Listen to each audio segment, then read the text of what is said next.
ઘણા programme attend કર્યા છે મેં, પણ આટલી મોટી સંખ્યામાં વિદ્યાર્થી મિત્રો અહીંયા જ ઉપસ્થિત છે, એટલે સૌ પ્રથમ કોંગ્રેચ્યુલેશન્સ એની માટે.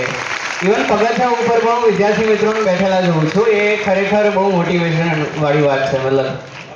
અને હોલ પૂરો ખચોખચ ભર્યો છે. હવે મારી જર્ની તો દિનેશભાઈ ઓલમોસ્ટ કહી લીધી છે. હું શોર્ટમાં કહી દઈશ મારી જર્ની, બહુ લાંબુ નહીં કરું, પછી આપણે યુપીએસસી ઉપર વાત કરીશું. તો મારી જર્ની છે ને એ મહેમદાવાદથી મસૂરી સુધીની જર્ની છે.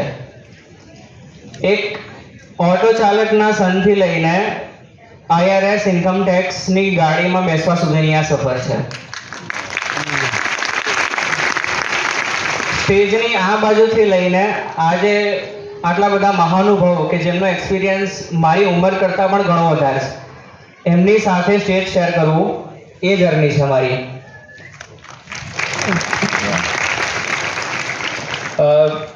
ખેડા જિલ્લામાં વિઠ્ઠલપુરા નામનું ગામ છે, બહુ નાનું ગામડું છે, લગભગ 1000 માણસ બી ટોટલ નહીં હોય કદાચ. એ મારું મૂળ વતન છે. મહેમદાવાદ મારું મોસાળ થાય. પહેલું ધોરણમાં હું ગવર્મેન્ટ સ્કૂલ જે ગુજરાતી શાળા હોય એમાંથી અભ્યાસ કર્યો. ટીચર્સે પપ્પાને કીધું કે તમે આને કોઈ સારી સ્કૂલમાં મૂકો, થોડોક હોશિયાર છે છોકરો. તો પપ્પાએ પછી મહેમદાવાદમાં સેન્ટ ઝેવિયર્સમાં એડમિશન કરાવ્યું. ક્લાસ 2 થી લઈને ક્લાસ 10 સુધી મેં ત્યાંથી અભ્યાસ કર્યો. અને મારા જે પહેલા ધોરણના ટીચર્સ હતા એમની વાતને મેં સાચી પુરવાર કરી કે 10માની SSCની પરીક્ષામાં સમગ્ર તાલુકામાં હું ફર્સ્ટ આવ્યો હતો એ વખતે.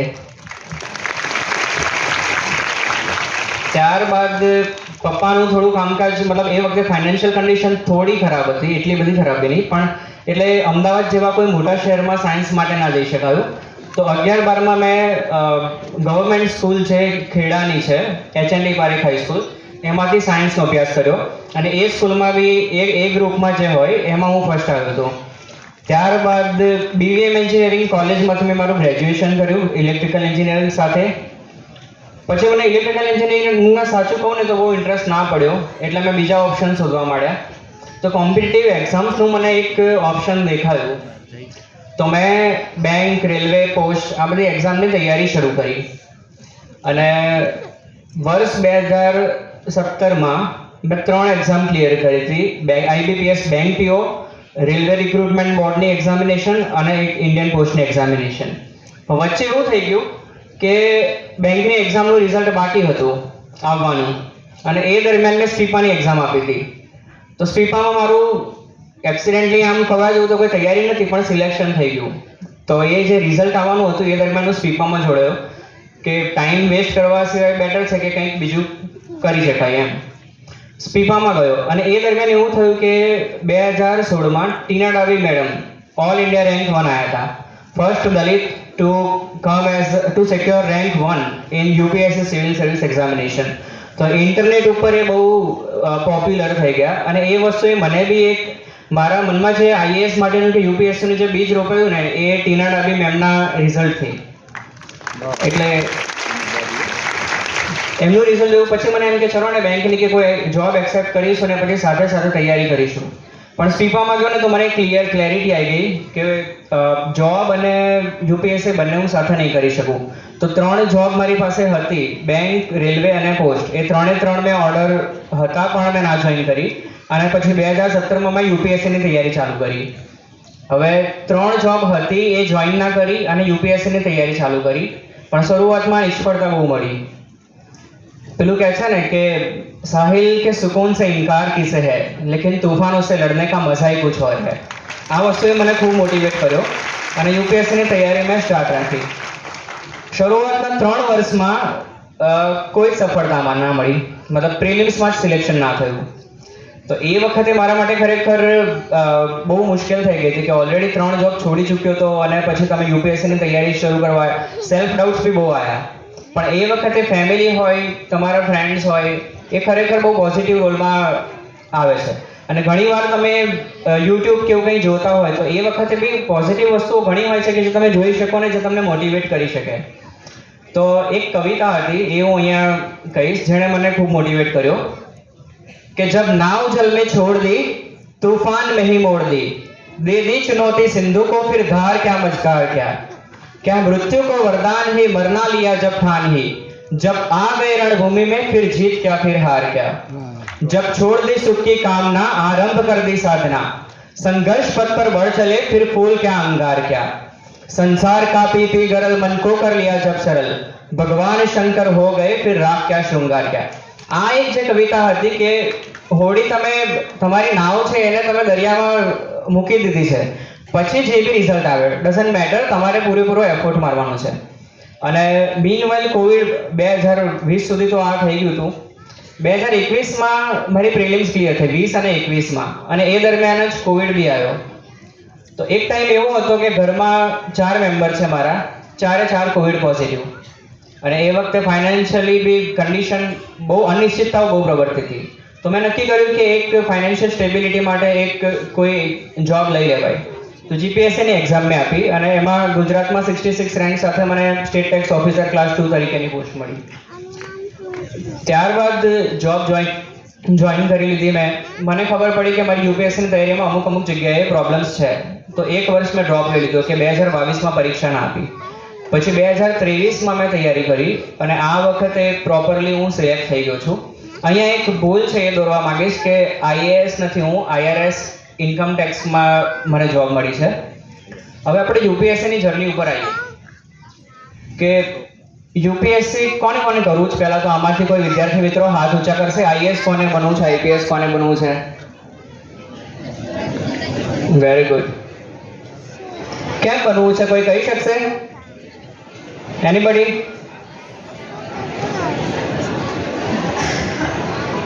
સૌ પ્રથમ હું એ કહીશ કે જે વિદ્યાર્થીઓ અત્યારે નાના છે ને, જે 8, 9, 10માં ભણતા હોય કે 11, 12માં ભણતા હોય, તમે એક જ કામ કરો કે જે અત્યારે હાથમાં છે એ વસ્તુને પૂરો જસ્ટિસ આપો.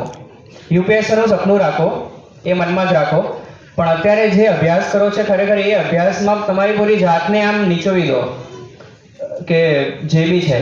અને ગ્રેજ્યુએશનમાં બી તમે ગ્રેજ્યુએશનમાં છો તો બહુ જ સારી રીતે ગ્રેજ્યુએશન કરો. અને યુપીએસસી કરવા માટેનું કારણ એક નક્કી રાખજો કે મારે આ રીઝન માટે કરવું છે.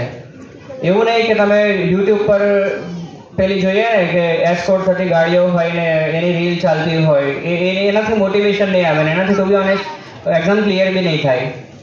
6 મહિનામાં મોટિવેશન જતું રહેશે. એટલે ફર્સ્ટ ઓફ ઓલ તો કેમ કરવી છે એ ક્લિયરિટી રાખજો. અને કેમ કરવી છે તો વાય ક્લિયર થશે ને તો હાઉ ક્લિયર થઈ જશે.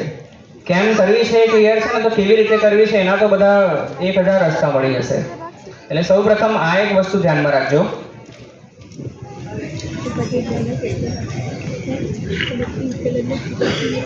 બીજી વાત મારે કહેવી છે કે યુપીએસસીની જે જર્ની છે એ મેરેથોન છે.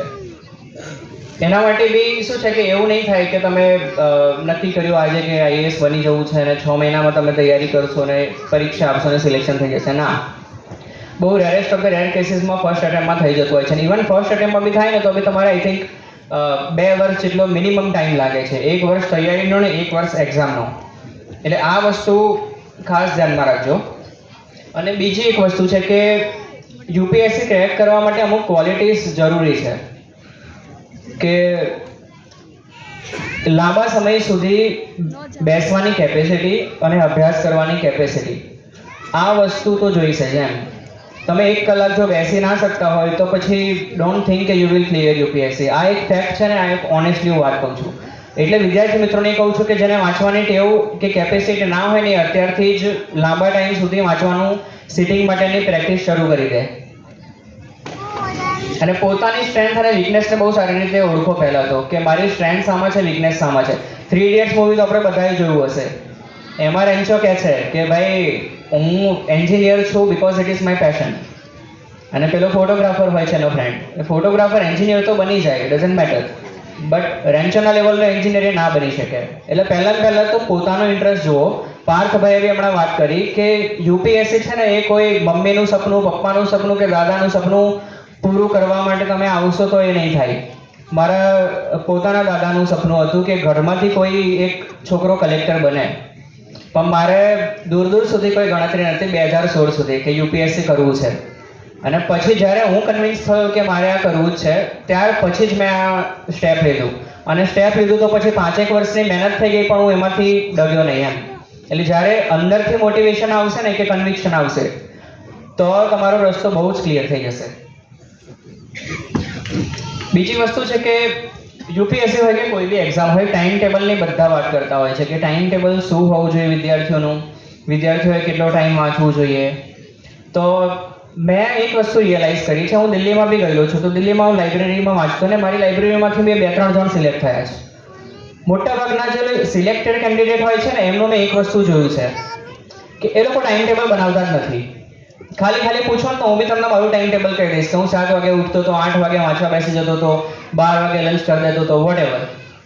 બટ ટાઈમ ટેબલ એક જ છે કે જમવાનો સમય અને ડેઈલી નિત્યક્રમ હોય તમારો અને સૂવાનો સમય, આ સિવાયનું જે જાગૃત અવસ્થામાં તમામ ટાઈમ તમારો સ્ટડીમાં જવો જોઈએ. જો તમારે મનોરંજન ને આ બધી વસ્તુ કરવી હોય કરો, અડધો કલાક પોણો કલાક ઠીક છે, પણ જો તમારે ખરેખર સક્સેસ જોઈતી હોય ને તો એક જ વસ્તુ છે કે આ બાકીનો તમામ ટાઈમ તમારો તૈયારીમાં જ જવો જોઈએ. અને યુપીએસસીમાં કરવું છે, સક્સેસફુલ થવું છે તો પછી you have to do it. Time ટેબલનું આ એક શોર્ટ એન્ડ સિમ્પલ ટાઈમ રાખવાનું કે ટાઈમ પાસ કરવા માટેનો જો હોય ને કે જમવાનો કે આ બધો ટાઈમ, એનું ટાઈમ ટેબલ બનાવો કે 1 થી 1.5 હું જમવા બેસીશ. વાંચવાનો ટાઈમ ટેબલ ના બનાવો કે 8 થી 12 વાંચીશ. બાકીના તમામ ટાઈમમાં તમારે વાંચવાનું જ છે.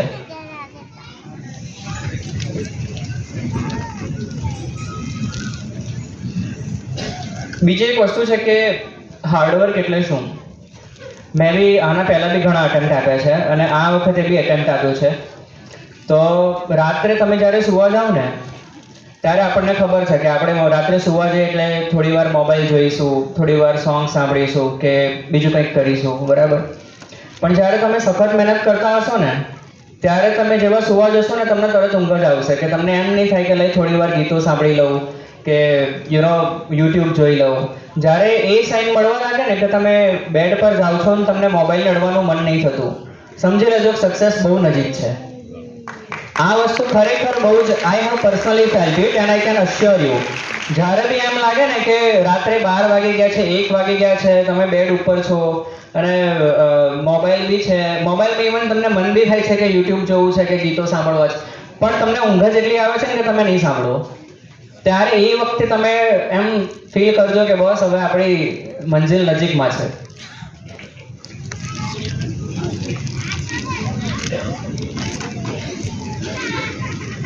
બીજી વસ્તુ છે કે યુપીએસસી કેમ કરવી. તો દરેકના પોતપોતાના અંગત કારણો હોઈ શકે, દરેક વિદ્યાર્થીના પોતાના પર્સનલ રીઝન્સ હોઈ શકે. મારે ભાઈ પાવર જોઈએ છે કે I want to become king of the district કે વર્દી જોઈએ છે, વોટેવર.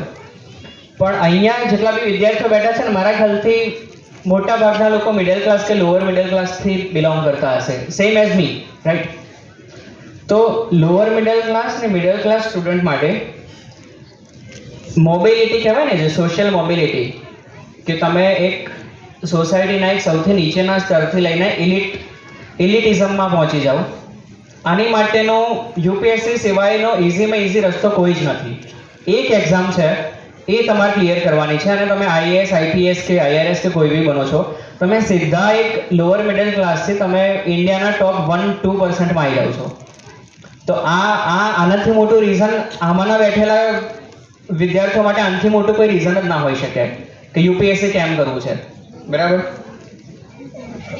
અને હવે લાસ્ટમાં હું વધારે ટાઈમ નહીં લઉં, ઓલરેડી લઈ લીધો છે, પણ એક વસ્તુ કહીશ કે મહાભારત આપણે બધાએ જોઈ હશે, વાંચી હશે, બરાબર છે. અહીંયા બાબા સાહેબ આંબેડકરનું બી ઘણી વાતો થઈ છે, તો એમના જ સંલગ્ન હું એક વાત કરીશ કે મહાભારતની અંદર એકલવ્યનો એક પ્રસંગ આવે છે કે એણે દ્રોણાચાર્યની મૂર્તિ બનાવીને ધનુર્વિદ્યા શીખી હતી અને એની પાસેથી ગુરુ દક્ષિણામાં એનો અંગૂઠો માગી લેવામાં આવે છે. એ જે અંગૂઠો કપાઈ ગયો હતો ને, એ અંગૂઠો હજારો વર્ષો પછી આ જે ફોટો પડ્યો છે ને બાબા સાહેબ આંબેડકર, એમણે અનામતના રૂપમાં આપણને લગાવી આપ્યો છે.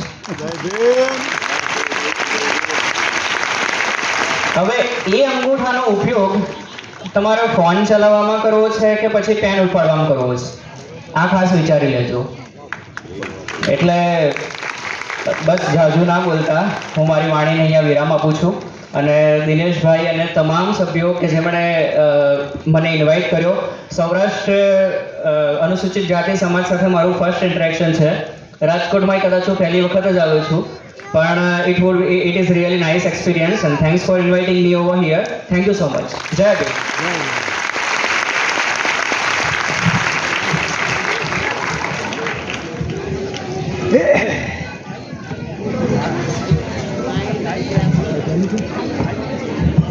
રાજ્ય